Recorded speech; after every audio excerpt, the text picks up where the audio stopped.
పార్టీల పొరపాటు కాదు అది. సహజంగా ఒకళ్ళ మీద ఒకళ్ళు ఆధిపత్యం చెలాయించాలని కోరుకుంటారు. అది జరగకుండా ఉండదు కూటమిలో అన్నాక. శ్రీకాళహస్తి దగ్గరికి వచ్చేటికి అమ్మాయి కొంచెం స్ట్రాంగ్ ఆడపిల్ల కాబట్టి కాస్త చనువు కూడా ఎక్కువ ఉంటుంది, పబ్లిక్లో యాక్సెస్ ఎక్కువ ఉంటుంది. సహజంగా అమ్మాయి ఎదుగుదల ఇతనికి నచ్చలేదు. అయితే ఇప్పుడు ఇక్కడ పవన్ కళ్యాణ్కు ఉండే సమస్యల్లో ఏంటంటే ఎటు ఉండాలి, చచ్చిపోయిన అతను జనసేన, చంపిన వాళ్ళు జనసేన. దీని వెనకాల తెలుగుదేశం ఉందంటే పార్టీ అధినాయకత్వం ఏం లేదు. లోకల్గా ఉన్నటువంటి ఆ ఎమ్మెల్యే అనుచరులు ఎవరో వీళ్ళతో డీల్ చేశారు, అబ్బాయితో, రాయుడు. ఎమ్మెల్యేకి తెలియకుండా జరుగుద్దా? ఖచ్చితంగా ఉండదు. కానీ పవన్ కళ్యాణ్ ఏం చేయగలుగుతాడు ఇందులో?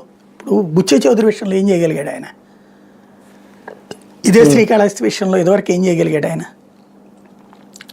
విజయవాడ వెస్ట్ విషయంలో ఏం చేయగలిగాడు ఆయన? సంకీర్ణం అన్నప్పుడు కొన్ని చోట్ల త్యాగాలు చేయక తప్పదు. ఇందులో పవన్ కళ్యాణ్ పాపం ఏం లేదు కదా. పవన్ కళ్యాణ్ మర్డర్ ప్రోత్సహించలేదు కదా. పవన్ కళ్యాణ్ వెంటనే యాక్షన్ తీసుకున్నాడు కదా. బేసిక్గా వాళ్ళిద్దరిని సస్పెండ్ చేశాడు కదా. ఇక్కడ వాళ్ళకి ఫోన్ చేయలేదు అనేటటువంటి ఫీలింగ్ ఉంటుంది. బట్ ఏమని ఫోన్ చేయాలి?